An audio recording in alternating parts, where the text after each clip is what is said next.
Good morning বন্ধুরা, welcome back to my channel. জয় জগন্নাথ। ফিরে এসেছি তোমাদের সামনে নতুন সকাল নতুন ভিডিও নিয়ে। আশা করছি তোমরা সবাই প্রভুর আশীর্বাদে ভালো আছো। আর আমি একরাশ মনে দুঃখ নিয়ে আজকে সকাল থেকে ঘুম থেকে উঠেছি। দুঃখটা এই কারণেই বলছি, কালকে রাত্রেবেলায় তোমাদের সাথে কথা বলার পর ভিডিও পোস্ট করার পর আমি বাথরুমে যাওয়ার পথে নিজের ব্যালেন্সটাই আবার হারিয়ে ফেলেছি, যার ফলে পায়ে আবার চোটের উপর চোট লাগলো। সেটা নিয়ে খুব মনটা খারাপ হয়ে আছে। কালকে সারা রাত যন্ত্রণার চোটে ঘুমাতে পারিনি। কি করব বলো, কিছু করারও নেই। তা এতক্ষণ শুয়েই ছিলাম। তোমাদের দাদাভাই ডিউটিতে বেরিয়ে গিয়েছে, ওর পক্ষে যতটুকু করার সম্ভব ততটুকুই করছে। কি করব, নিজের কাজ নিজে না করতে পারলে কে কত করে দেবে। তা বন্ধুরা, আস্তে আস্তে এতক্ষণ শুয়ে তারপরে পায়ে এখন এই যে এই জেলটা দিয়েছে ডাক্তার, এটা মালিশ করে নিক্যাপ পরে উঠলাম। এখন দেখা যাক টুকটুক করে কতটা কি করতে পারি। আমার আর ভালো লাগছে না, কিচ্ছু ভালো লাগছে না। তা চলো বন্ধুরা, সারাদিন তোমরা সঙ্গে থাকো, তারপর আবার ফিরে আসছি। দেখো বন্ধুরা, এখন 11টা বেজে গেছে। আর তোমাদের সাথে কথা বলার পর আমি রান্নাঘরটা একটু লাঠি দিয়ে মুছে বাইরে কলপাট্টার ধুয়ে ঘরেই এখন 1 ঘন্টা বসেছিলাম।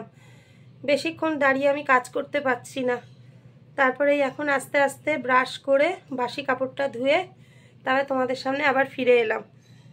তা এখন আর ভাবছি চা করব না।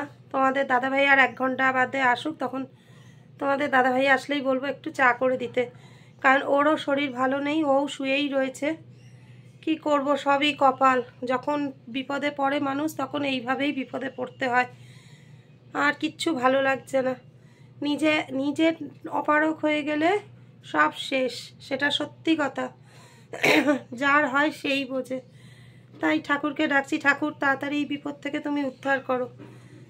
কি করব বলো, চুপচাপ এখন বসে থাকা ছাড়া আর কোনো কাজ নেই। তা চলো বন্ধুরা, তোমরা সঙ্গে থাকো, দাদাভাই আসলে আবার ফিরে আসছি। বন্ধুরা, ভেবেছিলাম তোমাদের দাদাভাই আসলে চা খাবো, কিন্তু ও এখন উঠে 1 কাপ চা করেই আনলো।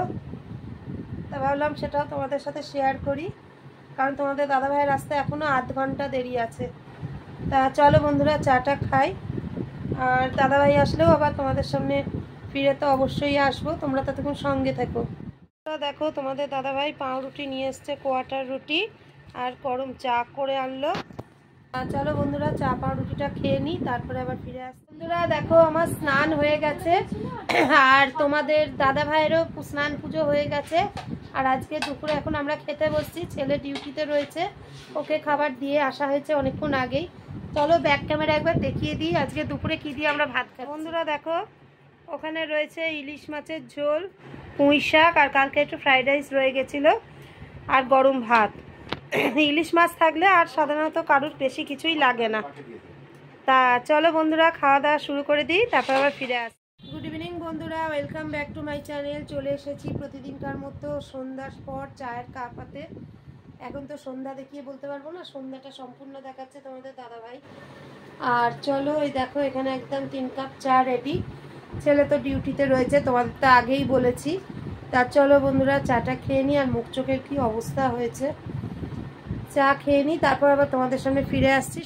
তা বন্ধুরা, ফিরে এসেছি তোমাদের সামনে আবার। এখন 10টা বাজে। এতক্ষণ শুয়েই ছিলাম, ওই জন্য ভিডিওটা একটু দেরি হলো তোমাদের কাছে পৌঁছতে। কিছু করার নেই, আর কি করব বলো, পায়ে ব্যথা হচ্ছিলো বলে শুয়েছিলাম। তা চলো, আজকের মতো ভিডিওটা এখানেই শেষ করে দিচ্ছি। আর আজকে রাতে হচ্ছে ছেলেকে রুটি কিনে আনতে বললাম, আর ও একটু ডিম করছে। তার আমার আর তো ক্ষমতা নেই কিছু রান্না করার।